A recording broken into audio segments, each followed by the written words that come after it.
Hey everyone, Hussein here. After a long time, I have finally decided to make the new player's guide for Uncharted Waters Online. For the new players that just start the game, or for those who are about to start the game, Uncharted Waters Online is an Age of Discovery open world sailing game that takes place in the Age of Exploration times, where from the 15th century to the 17th centuries. Although more content is getting added over time, which expands the time range even further. You can either go for the exploration, trading, adventuring, or invest in ports, or doing maritime to defend other players, or becoming a pirate itself. Many choices you can make out of it, and many of these features are taken from the Uncharted Waters series that Koei has developed back in the 90s, and they released this game in 2004, and it was later internationally released in 2010 in October.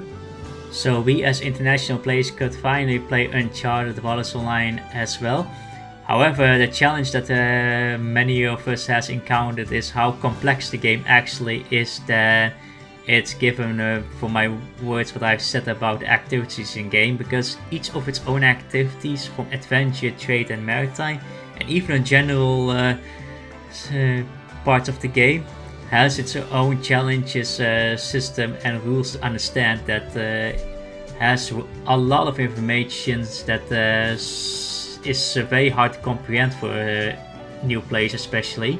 That is why Voyage Academy got introduced, which you can see on the video where I'm sitting at one of those in Amsterdam. Each capital where the player starts its nation has its own one, which is the Beginner's Academy. Then you have the intermediate ones, that is in Groningen, Kuta and Syracuse, and also advanced courses in Pisa.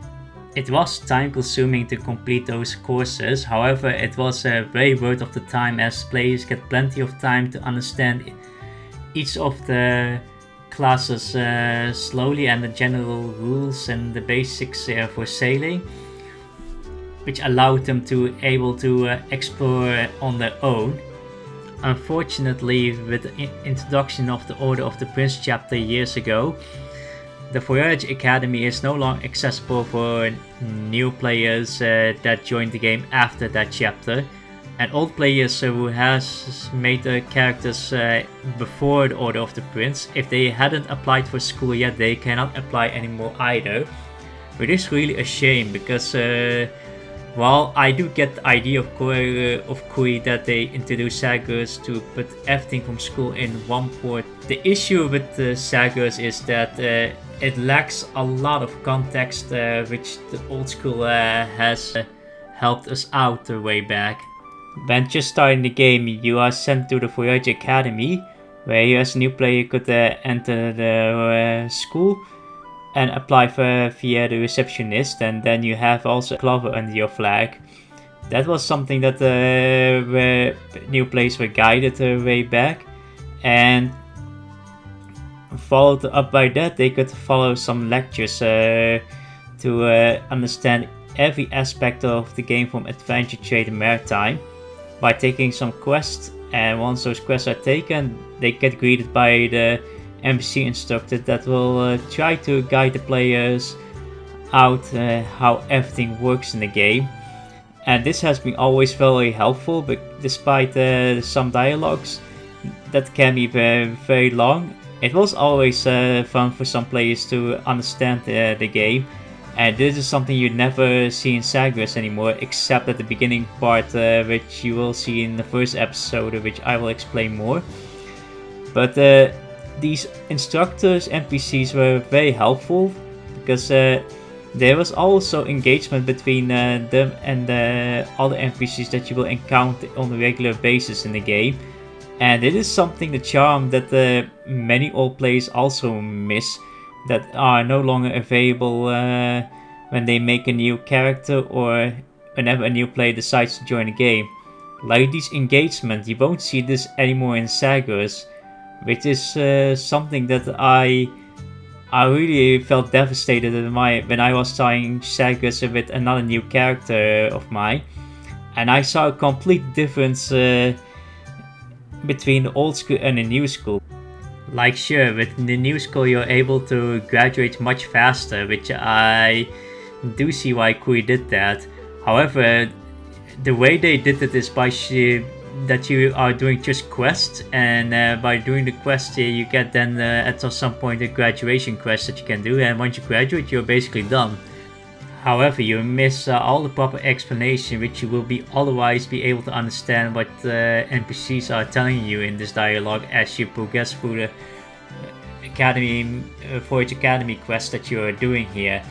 And that is very important, and that allowed the players to have plenty of time to understand each part in its own class to understand how things works.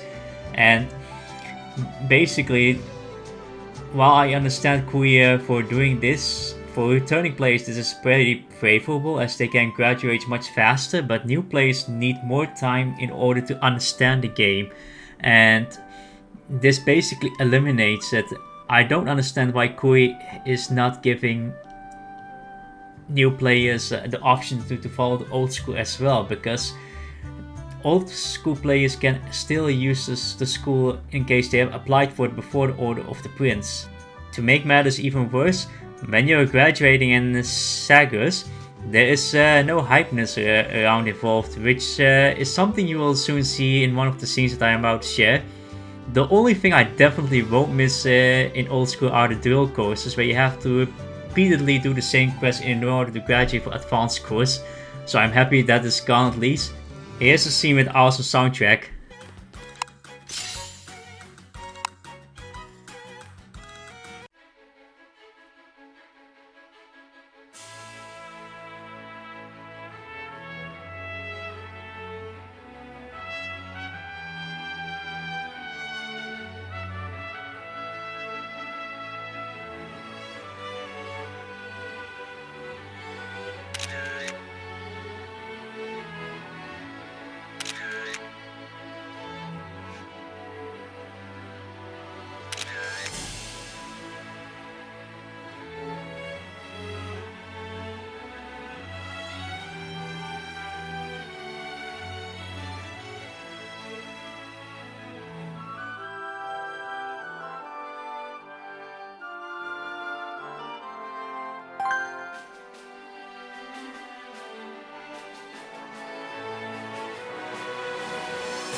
That is the type of graduation that I've truly missed when I was doing the old school system, and I feel so sad for new players that they cannot witness such a scene anymore.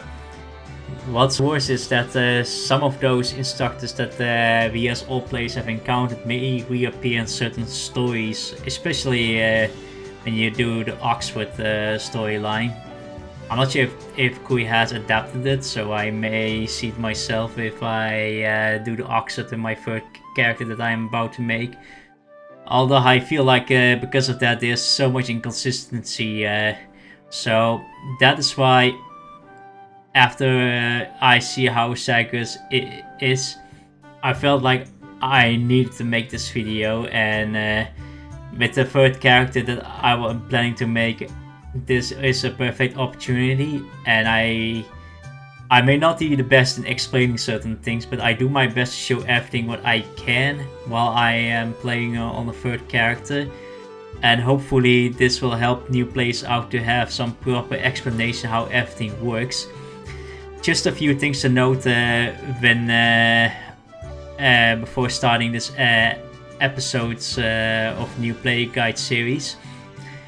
I will put the notes on the description if I say something that may be incorrect or that it has changed by the game update, or if certain things got outdated. I put all that notes behind.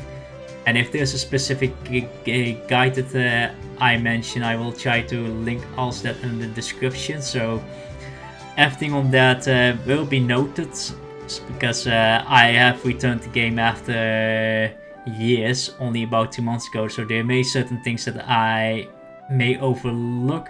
So in case I missed that, let me know and I will try to correct it by adding on a description of each of the episode video that I make. And the topics that I will try to cover is something you will see on the table here, and that is something that is mostly also explained in old school. However, unlike the old school, it was being made while the port permits were only up to Southeast Asia being unlocked, I believe, and East Asia wasn't open back then, nor the Northwest America and passages. So a lot of new content has been added, and some of them aren't even mentioned at the old school. So because of that, I feel like the New Player's Guide video should not be limited till graduating sagas, but until to the point that we have unlocked the most important key areas, so we can travel around the world more easily. And you will see that as we get to the end part of the series, and when we go through everything that I've mentioned on the table. Oh yeah, one more thing before we start the series. Keep in mind that for all players that has done the old school, who has returned to the game and don't know exactly what they have learned, they can always review the lectures for the quests here that are given. This is something that new players after the Order of the Prince cannot access to, which is kind of making me wonder why they have this feature in the first place. And as I may give some instructions about the basics and going through the series, in case something is not very clear to explain to me, there is a sailor's guide option under the record, and it shows not only your voyages journals, and not only about the guild guide of every single aspect here, but it also shows the basic guides, which is super important for new players to look at, because all the instructions that instructors used to give, many parts of those are given here. Like for instance, if you're gonna do skills, you can see that all the instructions that you get out of random as a new player are summarized here as well. So you can always look back here in case you don't understand something about it. And you can always ask this question also in the world chat or in school chat to get your answers. Many players are willing to help you for that. Without further ado, let's get the series started, and we hope you enjoy watching the series, because it's gonna be a very long one. Cheers!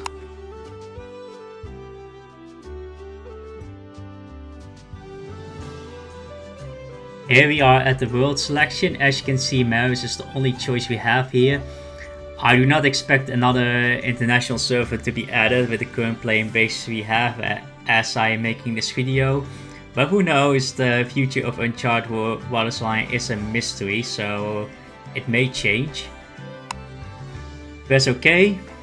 And for those who has yet to start the game, you'll probably notice you have no character selections here. Like, you have to create your own character, which is what I'm gonna do for my third character that I want to make, which will also serve as guidance for the new player guide series. I'm gonna create a character from here. And as you can see, you can choose from 6 European nations: Spain, Portugal, Venice, France, the Netherlands, and England. And each of its nation has its advantages over another when it comes to having trade goods, recipes, or items, etc. Keep in mind these choices aren't fixed. Once you select, you can always defect later to another nation, which does come with a cost, which I will explain in the later episodes.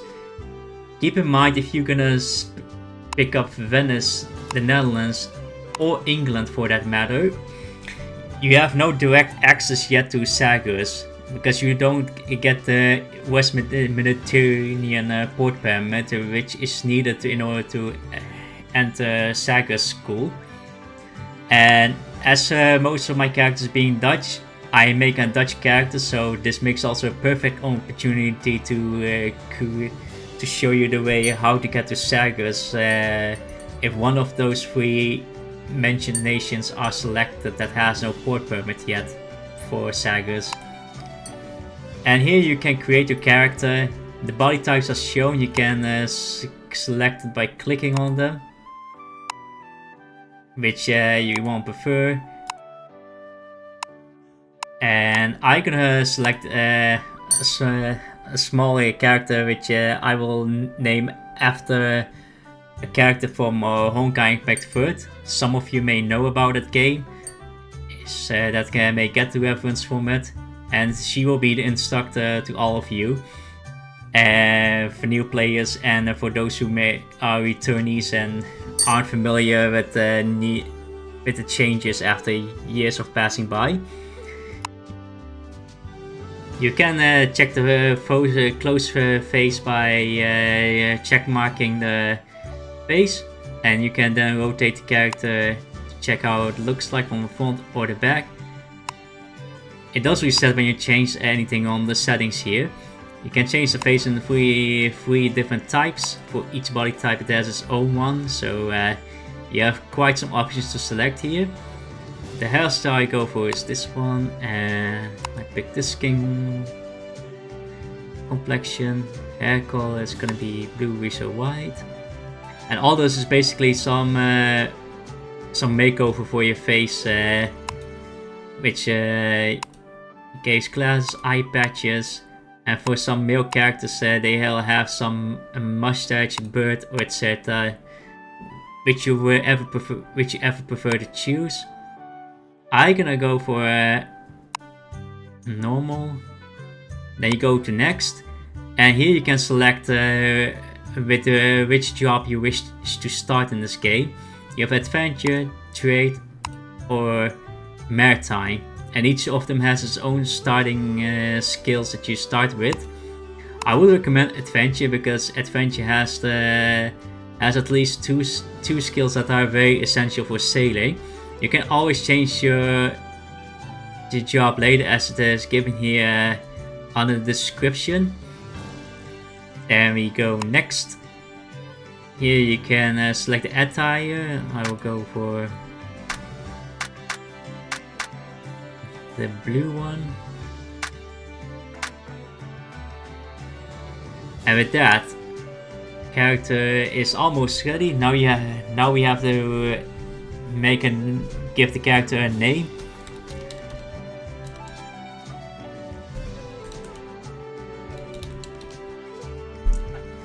I don't know if this name is too long, so we're gonna see if the game if this one is taken or not. And this is the summary that is given to you to see how you will appear into the game. And in case you are not satisfied with it, you can go back and go several steps back if you have any doubt of your choices, or cancel the creation entirely by cancelling it. Now, with everything ready, it's completed. And here we can see the character creation is completed. We can start the game immediately, but let's first select the character. And as you can see, we have now character that we can choose now that we have just created, and we can start the game.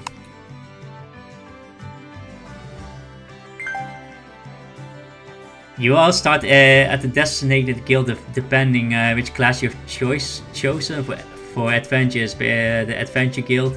If you have chosen trade or maritime, you'll go to those guilds instead. The first thing we do is talk to the adventure guild master.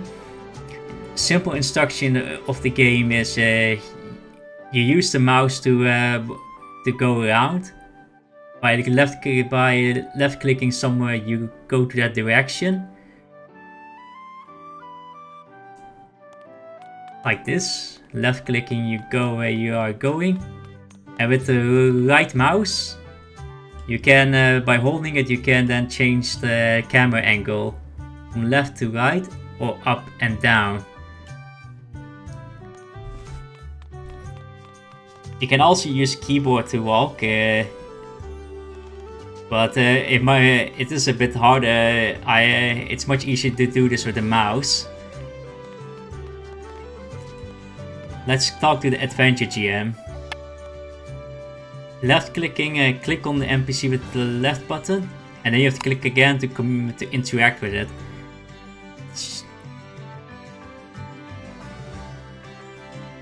The guild master will give you some basic needs for you to start up.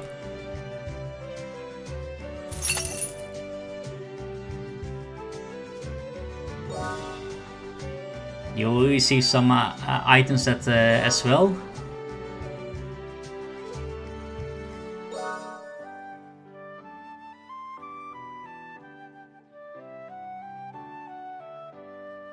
And he will give us the first port permit, otherwise we cannot sail to other ports. The port guide will otherwise not let us in.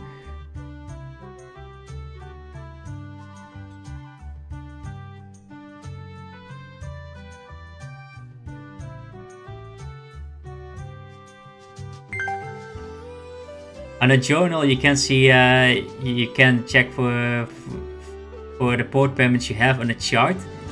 As you can see on the dialogue, it gives alt option. It's now called chart instead of port permits. And here you can see we are starting at Amsterdam, and this is our surrounding ports that has been noted by the guild master. We cannot check anywhere further because we have no other further permits. We have to talk with the guild master again. Okay, let's talk about live water voyage.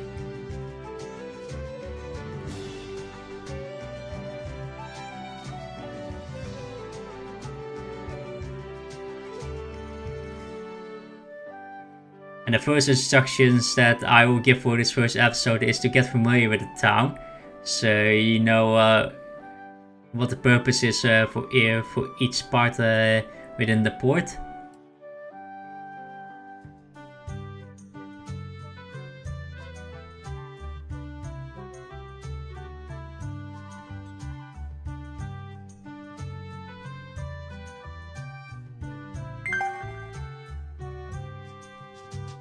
And it is something I have actually told just earlier, that you can change camera angle with the right mouse.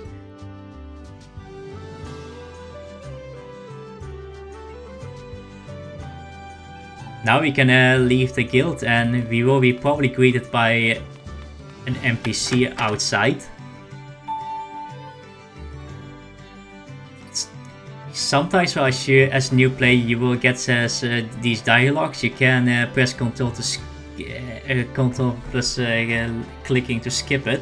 But I do recommend for some new players to check it in case you don't know what you're doing.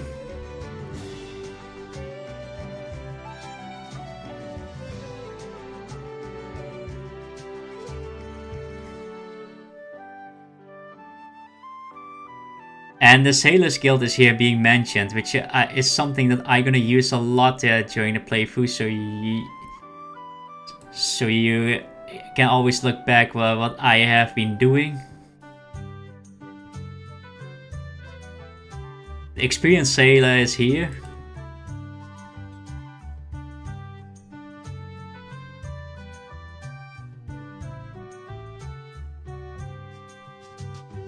And what he's just saying, we have to get a bit familiar around the town before we consider leaving the port. He will guide us, he's pointing us that we should go to the shipyard. Town and facilities are getting re-explained. By clicking on the map on the bottom right of the screen, you're able to see the location of various facilities. On a journal, you can or check towns map also like that.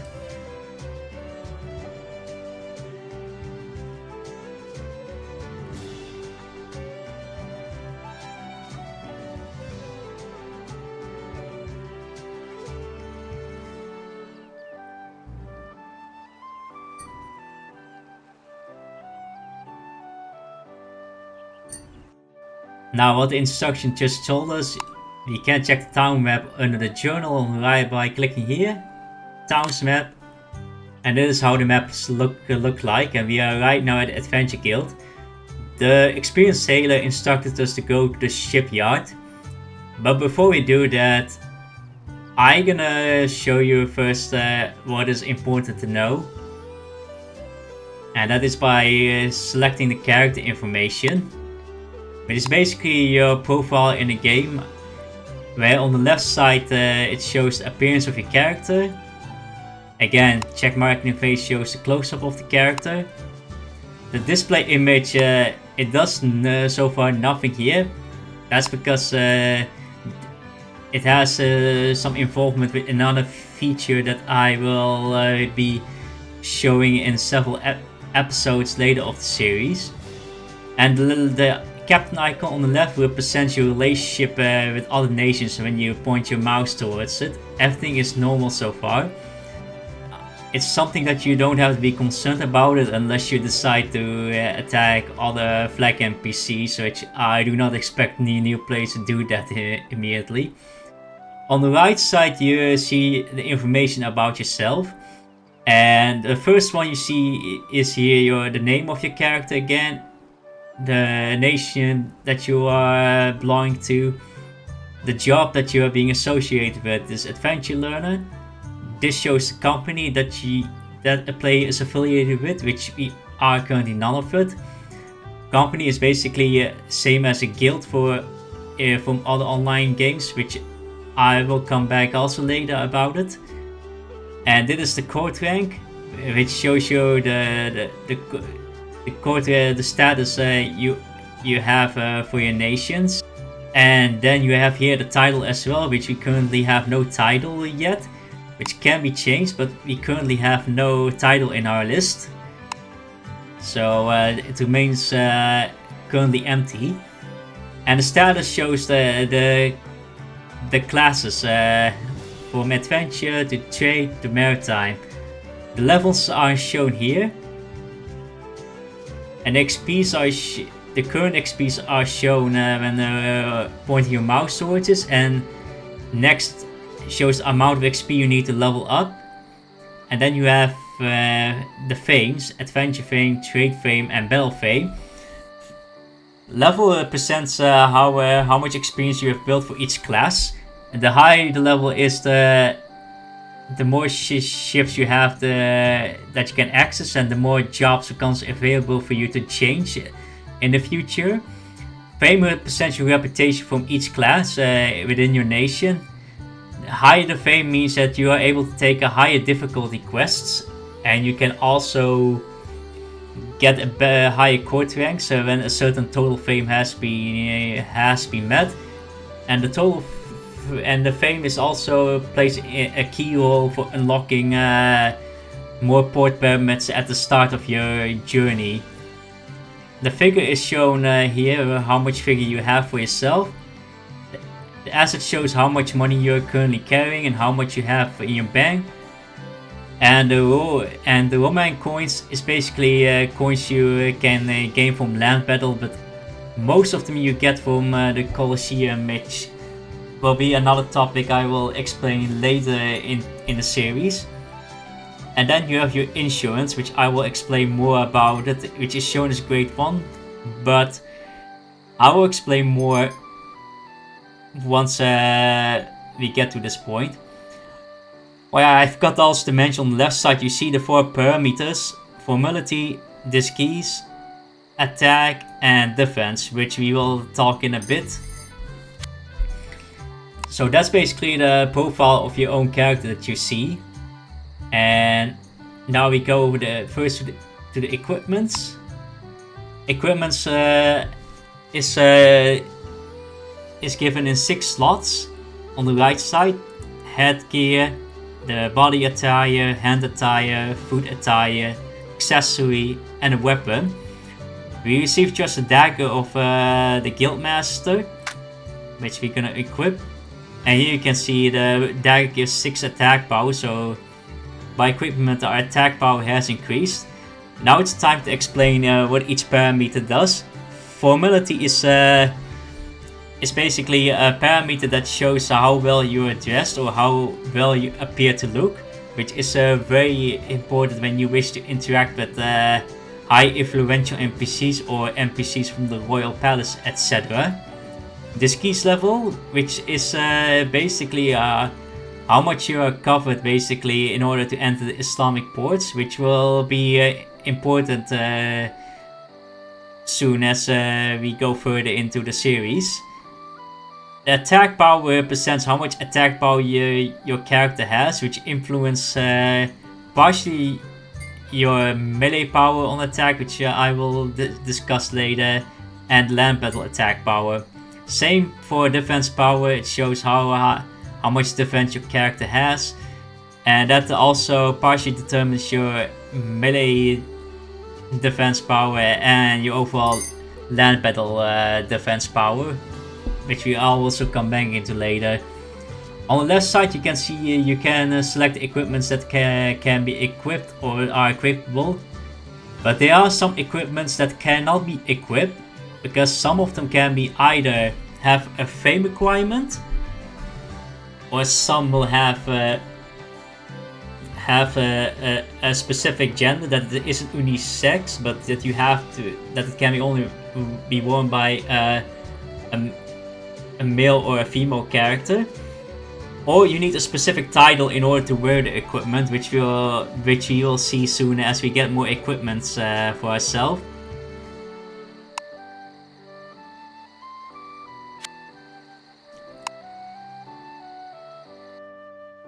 I forgot to mention also that each equipment part has also its own durability aside from stats. The durability represents how durable the equipments are still, which basically means the conditions of the equipment. As it gets below 80%, it starts to show in orange, and at 40% or lower it shows in red. When the durability hits 0, the equipment basically breaks apart. And if you wonder if they are repairable, yes, they can be repaired. Although there are a variety of repairing tools, and the 2 most important tools are something that I will mention later as we go through the episodes. So currently I'm gonna equip my dagger, and once we do, the character equips the dagger here.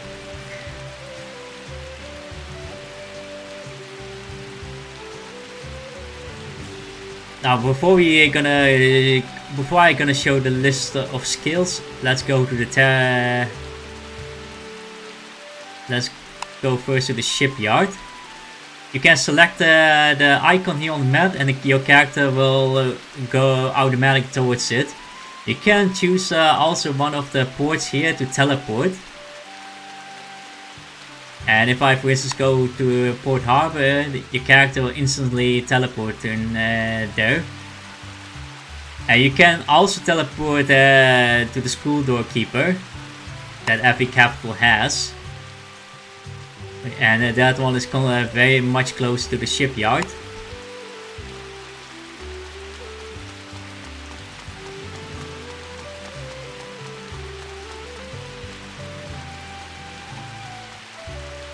And here we are at the shipyard. But before I gonna talk first with the shipyard master.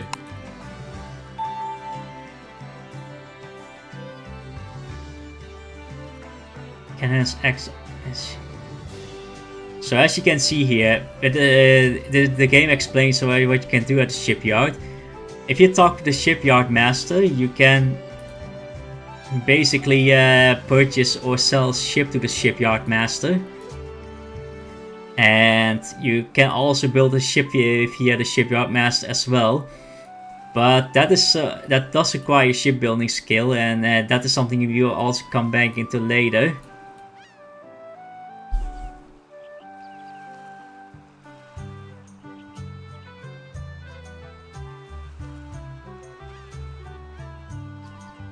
As the experienced sailor explains, the shipyard is something that we will frequently visit, especially at the start, because we need to get better ship parts over time as we grow. Now, I have to say the instructions are a bit confusing compared to the old school, which we're just already telling how confusing it is somewhat.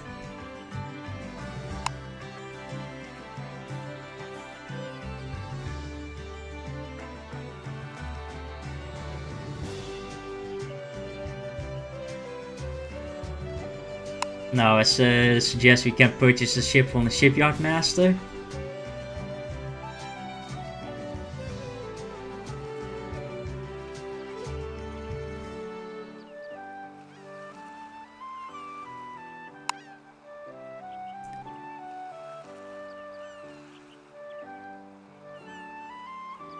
This is something we'll talk about soon, about supplies for our ship.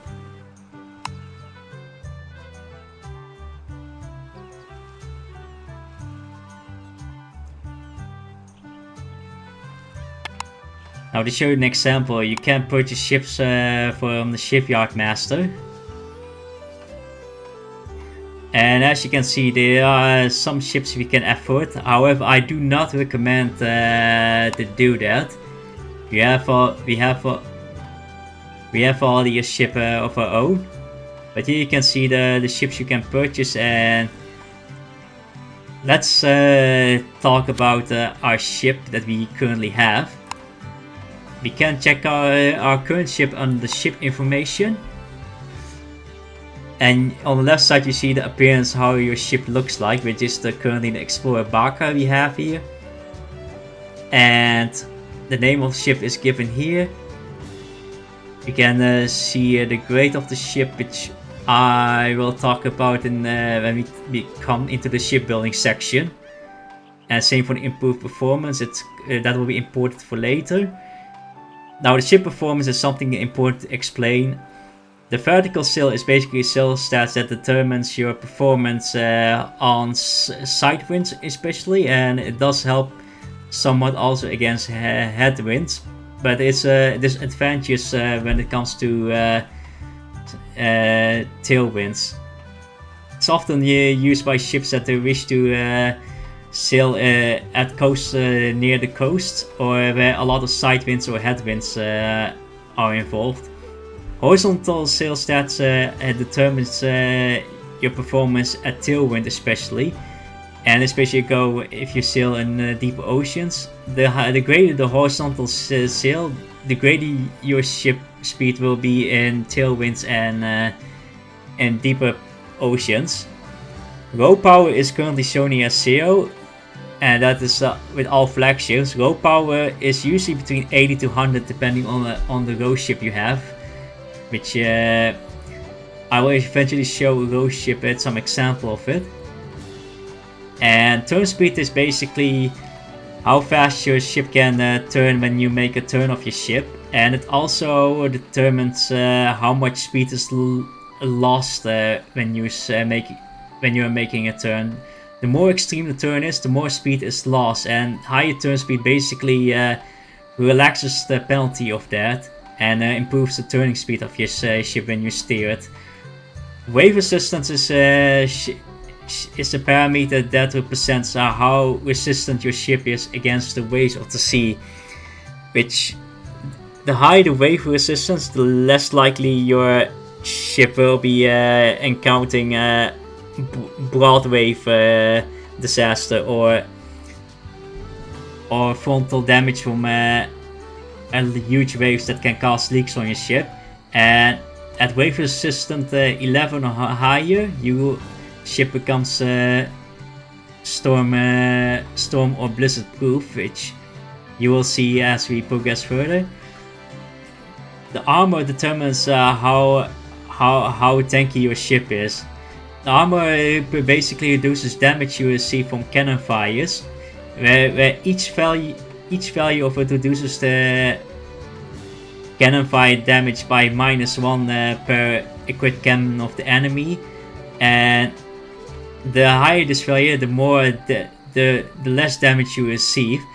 And there's more involved into the armor, which we will discuss later. And then we go to the durability, which shows the health of your ship. If your durability becomes 0, you get your ship becomes incapacitated. So always make sure to keep a watch on it. The amount of sailors that are on board on your ship, and here you can see the required sailors. And if the amount of sailors you have falls under the number of required sailors, then your ship will perform, especially speed-wise, much worse. So we always make sure to check if you have the minimum crew requirement in order to use the ship. And the amount of cannon chambers represent how many chambers are taken. And the cargo is the amount of supplies or trade goods that you are having on board. And the sailor details are shown here. The left side shows the fatigue of the sailors. It shows how exhausted they are. Ability is how well experienced your sailors are, which determines mostly in hand-to-hand combat, but also for salvage or other purposes during your voyage. Oh yeah, for fatigue, I forgot to mention. Always make sure to keep a check on that, which I will show you later, where you can check your fatigue easier. And then you have the loyalty of your crew, which does determine how loyal your sailors are towards you. Each of them goes from 0 to 100. The higher the loyalty, the better the crew is to follow your orders, and you are less likely to have sailors fighting against each other or becoming disloyal to you. And it has also an important influence also for melee battle, which we come back to later. You can change the name of your ship here. So you can change from Explorer Barca, I will say, for instance, Terry, which is the nickname of Teresa Apocalypse. Once you do that, the name of your ship has changed, and you can check all the ships that you have in possession on the ship inventory. Now the current ship we have is the Explorer Barca. So we have no other ships in our possession. And then we come back to the Shipparts later, but first let's talk to the other NPCs. The sailmaker is the one that sells studded sails that you can add on your sail mast, and here you can see the variety of sail stats that it gives to your ship. And you can see that many of those studded sails have a minus turning speed penalty, which is very significant at the start, because if you have less turning speed because of those, you will start to struggle to make proper turns with your ship, and you want to keep to avoid those turn speed penalties at the start. So I'm not gonna take any of those yet. It's the best to save your money for now, because you may need it.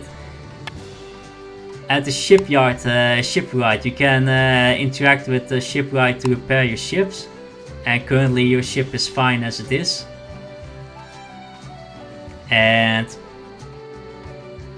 the ship rebuild is something we come back into later as well.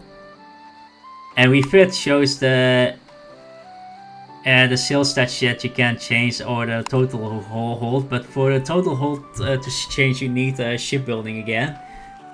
Here you can change the appearance of your barca, but I do recommend to use the default setting of the barca, because within Europe mostly vertical sales stats are more preferred. And then in Weaponsmith you can buy cannons for your ship, and we can discuss later the type of cannons, but here you can basically purchase cannons that you need for your ship to be equipped, so you can shoot against enemies. And the current one we have is a Falcon, which is already equipped. The number shows the amount of chambers it takes of your ship, which is okay. The current cap we have is 2, so we cannot, for instance, get a Falcon 4 being equipped even if we purchase it. So keep that in mind, to look at the numbers of those cannon, how many chambers it will take, and see if that fits on your ship.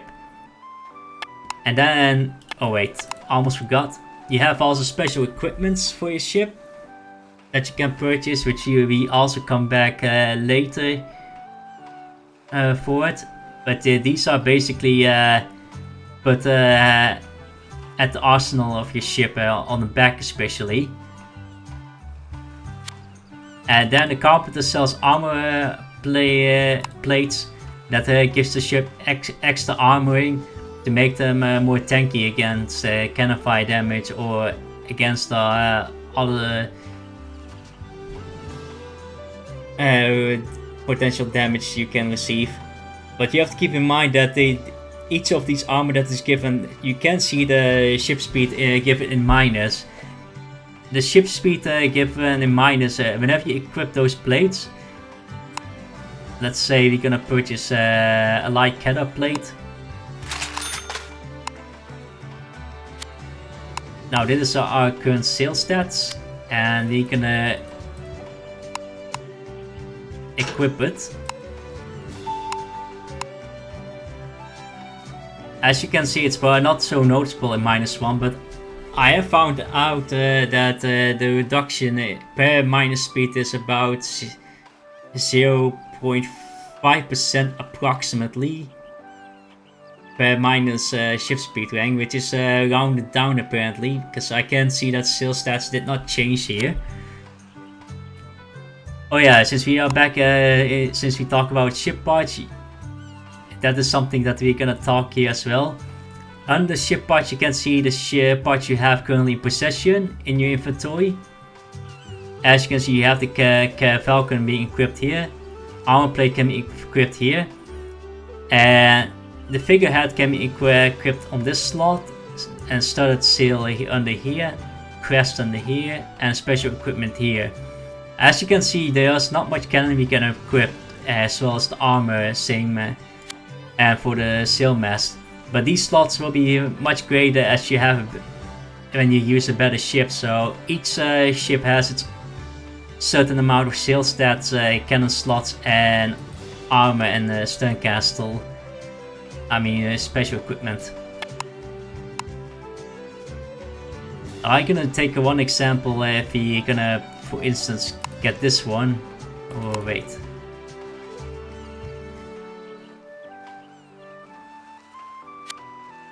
No, I was about to show the minus turn speed, but you don't it's currently a bit too expensive. So that is what we have covered so far regarding character information, equipment, ship information, and ship parts. Again, you can always find this back in under the Sailor's Guide. In beginner's tutorial, you can see some parts that has been covered already, and You can always look back in case you still do not understand what I have explained on my video. With that, without further ado, let's go to the tavern. We click on the tavern here, that is the glass symbol under the town's map. And we go there with our character.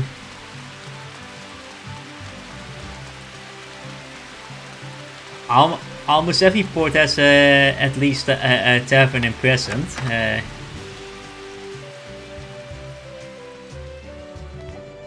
And I hope Instructor Alan doesn't mind, but we're gonna take his seat since he's no longer around for the new players that are joining the game after the Order of the Prince. So before we discuss about the tavern, let's talk about skills in this game. Skills is one of the most important aspects of the game that you're gonna end up using on a regular basis. That shows how skilled you are as a captain. 3 different classes with adventure, trade and battle, and you can see each of them has its own skill tree. And you have also language skills that are used to in order to understand what the NPCs are telling you, so you can interact with them, as well as able to browse the map that requires the corresponding language. And for certain quests it has also that as purpose as well. And under the acquired skill you can see the current skills we have, which are the ones that you have seen under the character creation. And we have about 8 skills acquired here. And currently we have only 12 skill slots. So it does very cramped if you can when you see this compared to the amount of skill you see in the skill tree. But do not fear. As you level up with either battle, trade or adventure, the total level goes up, and the first few total levels will already increase the number of skill slots that you can acquire in this game. And you can see on this table the amount of skill slots you will get as you level up. As the higher the total level gets, you need more total level requirement to get the next skill slot being unlocked, so keep that in mind. There is another factor that will increase the amount of skill slots, or other outside factors that we will talk about soon. There are 2 kinds of skills in this game. The first kind is a passive skill, such as the sail handling, as you can see here, which has an outer effect on it. Skills that has outer effect on them are basically passive skills, and which requires no actions. Basically they do the function for the purpose that they are meant to. Like for sail handling, you can see that it increases the sailing speed of your ship by 0.5% per rank. It's not given here, but it's quite known for us players. And surveying, which we have, is an active skill. And when you activate it, it will consume 5 Vigour, as you can see here, which we will discuss soon about Vigour value in this game. And same for search rank. Both are active skills that you have to use in order to make use of those skills. And then you have a body language, which is basically used to interact with NPCs that you can normally not understand what they are saying. But you can still interact with them regardless. You cannot use this to browse archives, by the way. In the past, body language wasn't a favorite skill at the start of this job, so I am glad that Kui added this so that new players can get around with it easier.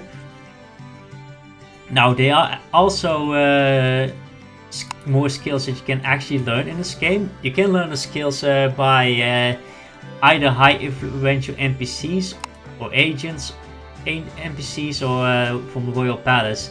You can see, for instance, I want, for instance, geography.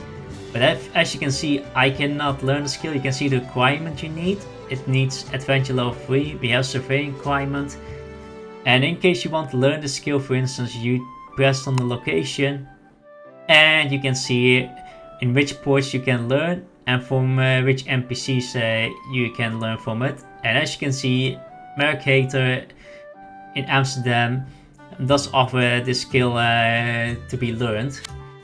The maximum skill rank is rank 10, and in a normal circumstance, and you start with rank 1 with every single skill, and you rank them up by grinding its proficiency, which you gain depending on what activities you do in order to gain the skill proficiency, which you will see soon as we play through the series. And if you meet the proficiency cap, it will rank up to the next rank, to rank 2. And the higher the rank, the better and more efficient the skill becomes. However, there is also something that makes jobs very important, and those are favorite and expert skills, which you can see on the stars here, that the symbols that you can see here.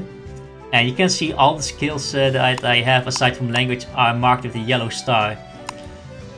That is basically coming from my job Adventure Learner, that favors these 4 skills, and that's given with a yellow star, which means favorite skills has benefits that the maximum rank goes up to rank 15, and amount of proficiency you need to grind will be halved. So normally this will be 200 requirement to rank up, but instead you need only 100 to grind it up to the next rank. And you have also expert skill, which we will encounter as soon as we get more jobs in our pocket. And expert skill is basically the same as favorite skill, with some exceptions. That expert skill maximum rank is rank 16, and it will also have a +1 skill booster, which can be very beneficial for certain skills that you want to utilize, for instance fishing. There's a job named fishing that is pretty easy to access, which I will show you soon when we get into the job change section. But all in all, this is how you're gonna use a skill for everything you need in the game, from inside the port to sailing, to do discoveries, to do trading, and also to do sea battles, etc. Now, I have mentioned that for skills you need, for active skills you need action points, and actually basically that's the figure given on the left. You can also see it under your character information. And here is also the crew being shown of the ship that you are using, that you have seen on the ship information, and the durability. So you can check the state of your ship on the left side of the screen. You see your correct name. You see the location of where you are now, Amsterdam Tavern, the amount of ducats you possess. And on the right side you can see 4 buttons, and you see a blue ring. The blue ring represents how good your connection is with the server. The blue ring spins at a constant speed like that. If it becomes faster, it starts to turn greenish to yellowish, where the connection starts to get somewhat bad, and at red it's to the point that you may disconnect from the server. So keep in mind with the ring, if in case you notice any lag, you can see if you're lagging in the game. And in custom slots, this is something we will talk about soon. You can put your items here, or such as consumables or use skills directly as a shortcut. The numbers here represents the key buttons on your keyboard. When you press on them, those will be used. So for instance, let's put the search kill into it. And you can use search kill from use skill. Once you do it, you can see it consumed about 5 action per point. Oh, make sure you don't use it again. And as you see that it has used the search skill again, and we have a total 10 figure has been consumed from us. If you have no figure anymore, no active skills can be used anymore. So that means that you are unable to use any skills, and there are ways to recover your figure, and that is why we are at the tavern. Okay, so I had to cut some part of the video because when you as a new player start to talk with the barkeeper for the first time, it will bring up the topic about the Book of Wisdom, which is something I don't know why they do that in such an early stage for a new player, which is something you won't do it even after graduating immediately, unless you're really into looking for legacies later, which is something we come back later about the Book of Wisdom. But let's continue how we can recover a figure. You see here the barkeeper and the clerk. The barkeeper in the tavern, you can order food and drinks to recover your figure.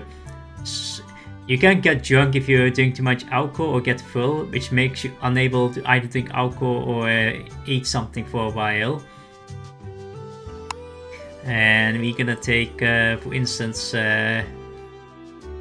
some salted herring. And as you can see, the figure is recovered. And every time you drink something or eat something in the tavern by ordering something from the barkeep, they will always tell you some useful information. And some information, for instance, it tells me that the barmaid currently doesn't like me, which we come back also later about barmaids as well. You can treat your sailors by giving them drinks as well. And once you do that, your fatigue will be recovered. Oh yeah, by the way, the fatigue is given on the left here with the yellow bar under the sailors. And the yellow bar is filled when the fatigue reaches 100. By pointing the mouse, you can see the amount of fatigue you have. And you can see the sailors are rejoicing. This message means that the loyalty of your sailors has gone up under ship information. And it has gone to 55. Now you can not always go to Tavern to replenish your figure, because for some long voyages it's not efficient. That is where the clerks are for, where you can purchase figure food from them. And we're gonna pick the ones that I think is the best for now, but you can also pick something else that you prefer. And I'm gonna go for the rye bread to resins. And once you purchase it, you can use a figure food by on use items. The consumable is shown here, and you can also put it in the custom slot and like this. And with a key number 2 key button, I can immediately use the skill once, and as you can see, my figure is recovered.